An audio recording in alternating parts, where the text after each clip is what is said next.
I'm currently reading Misery by Stephen King. I'm 181 pages into it, and I realized that I should probably be filming my reading it because I think it might be a 5-star book. Misery, if you don't know, follows this author named Paul Sheldon who has just waken up from a car crash and realizes that a woman named Annie Wilkes, his #1 fan, has kidnapped him and is supposedly nursing him back to health, but in reality, she's crazy. This book takes place entirely in one room, or one house, but mostly one room. And though some people might consider that boring, I think Stephen King does a great job of somehow making it very, very interesting.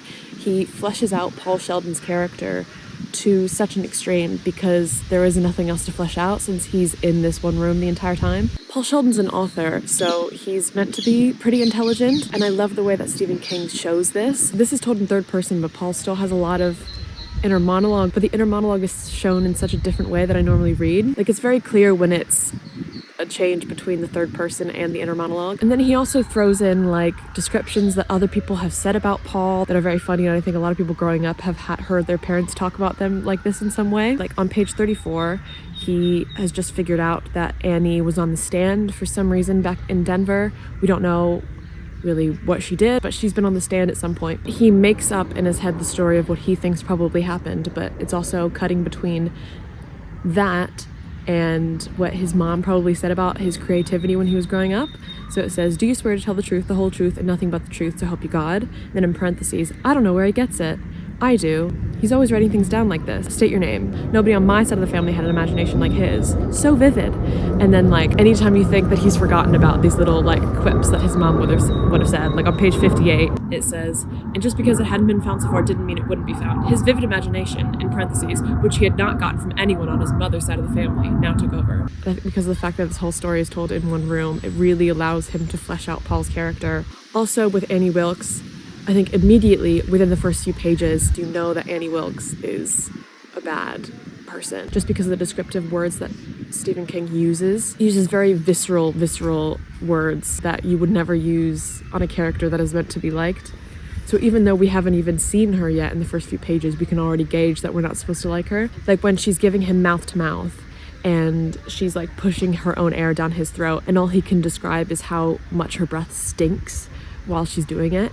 And it's like, oh man, that's such a good way of describing this horrific character. And like we haven't even met her yet and we know we're not supposed to like her. At some point this is going to get spoilery, so at some point I suggest leaving if you haven't either read the book or watched the film. Basically, Annie's his #1 fan and loves his Misery books, which star this main heroine character named Misery. But in his most recent book in the series, he killed her off, and Annie is not happy about that. So now Annie has bought him a typewriter and is forcing him to write the next book in the series where he brings Misery back. And Stephen King does this so well because he doesn't just explain Paul writing these chapters. He puts the chapters in and almost makes you forget that you're reading a whole separate book. When Paul finally gets a hand of like what he's writing and is actually getting confident about it, there's like 7 pages of just the first 6 chapters of Misery's Return, all with like typewriter print. While you're reading, you're like, oh, this is like a really fleshed out couple of pages of Misery's Return, which isn't even a real book. It's also the word choice for Annie that also makes her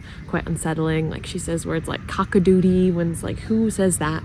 She's just a bit ominous and a bit wrong. And about page 180, which is where I'm at, Paul has this epiphany of how he wants to continue Misery's Return. So you see all of his notes that he writes down, which aren't even fully fleshed out, but I like that they're included. It's not just him writing them down on the paper and having this epiphany. It's like we are understanding the epiphany because we're understanding what he's writing about in the first place because we've read like the first 6 chapters of Misery's Return. I've seen the film for this, so I know what happens, but I think to some degree it's making me appreciate the book even more. I'm going to continue reading this. I'm going to take you along with me. I'm feeling that this might be a 5-star because I think it's just written so well. Read 11/22/63 earlier this year and loved it, but it wasn't a 5-star for me because I think it was just a bit long. But this is a lot shorter and I think it's just concise. It's really like just knit together really well, and I think this might be a 5-star. So I'm going to continue reading it and we'll see how it goes. I would like to just take a moment to appreciate the version of Misery I've got. I think this is the UK cover and I think it's so nice. I prefer it much more to the US cover. So just a moment of appreciation for this.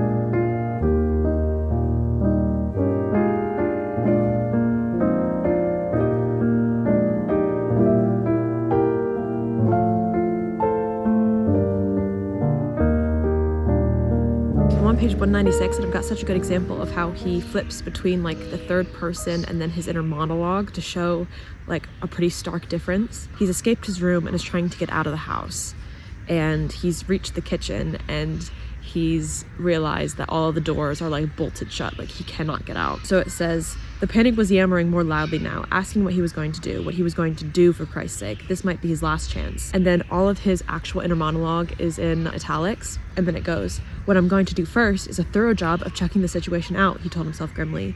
If you can stay cool for just a while longer, that is. You think you can do that? And I just love that there's like a more intense inner monologue than just the normal third person. It's so great. Hello, it's the next day. I'm no longer in the park. Apologies that I don't have such a great background anymore, but this will have to do. I'm 266 pages in now, so we are approaching the end. I think I've got about 100 pages left, and she's officially, spoiler alert, she's officially cut off his foot. And I think, if I can recall, this is one of the major changes from the movie, because in the movie, I don't think she actually cuts his foot off. And because of this like stark difference from the film, it's reminding me that there's so many things about this book that they would not be able to include into the film. Like all of the actual chapters and pages we're reading of Misery's Return, as well as Paul's inner monologue. Paul's inner monologue is so good. I forgot to mention yesterday a scene that I really loved in this, which was like the sports commentator scene. I think it's the first time he's trying to leave the room to go and get some pills. And his inner monologue is like a sports commentator, and the commentator is like making quips about him trying to escape this room like a basketballer or a footballer. So good. And just layers like that, you're like, wow, you really just can't even incorporate that into the film, which changes the film and the story because it's such a critical part of his character that you get to see this inner monologue. What I found interesting was that the scene where Annie cuts his foot off, it didn't feel nearly as gruesome as I actually thought it would be. I knew it was coming, but I thought it would be a lot more gruesome than it was. And I think that's actually quite tasteful, how the brutality of this whole scene, yeah, obviously he's getting his foot chopped off and that's brutal. What's scary about it isn't the foot being cut off, it's Annie, and Annie's spiraling into insanity. She's what's really scary. Obviously what she's doing is scary, but her as a character is even scarier. So focusing more on her, I think, was a really great choice. Let me set you down. And the build up to her revealing that she's got this axe is so good. Basically, she realized that he's gone out and grabbed a knife and put it under his bed. And Paul is drugged out of his mind during this whole conversation. So he's barely even listening, like he's listening, but also kind of drifting off. And Annie says, I investigated under your mattress a little before I gave you your pre-op shot. I expected to find capsules. The knife was a complete surprise. I almost cut myself. But you didn't put it there, did you? He didn't reply. His mind was spinning and diving like an out-of-control amusement park ride. Pre-op shot? Was that what she had said? Pre-op? And then it goes on for another paragraph, and then it continues with, pre-op? Dear God, is that what she said? And I think the way he's written this whole scene is so good because it's not about the brutality of the action that's being performed, but about the scenario itself and about how crazy Annie is, and how even just all of her dialogue that is still just so slightly terrifying, where she's like, I'm almost done, of like cutting his foot off and like cauterizing the wound. She's like, I'm almost done, then you feel better. But yeah, I'm 266 pages in. We're getting close to the end now. I'm excited to see him escape because I know that's what happens at the end. Spoiler alert. Unless they changed it for the film, and then I'll be in for a real surprise. I finished it. I feel like there's so much I want to talk about, but I just don't know where to start. I like that Stephen King took the angle of him having PTSD, because like, of course he would.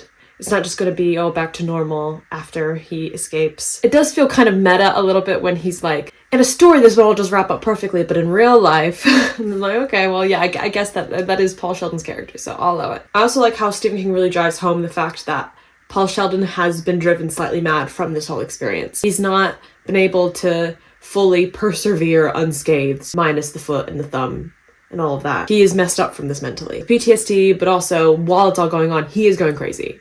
And it's really evident when he starts, really shouting stuff like, Africa, Africa, goddess. He's losing his marbles a little bit, which is justifiable because I would be too if I was in that situation. Annie Wilkes' death is definitely a deserved one. Really eerie that the cops found her body with a chainsaw.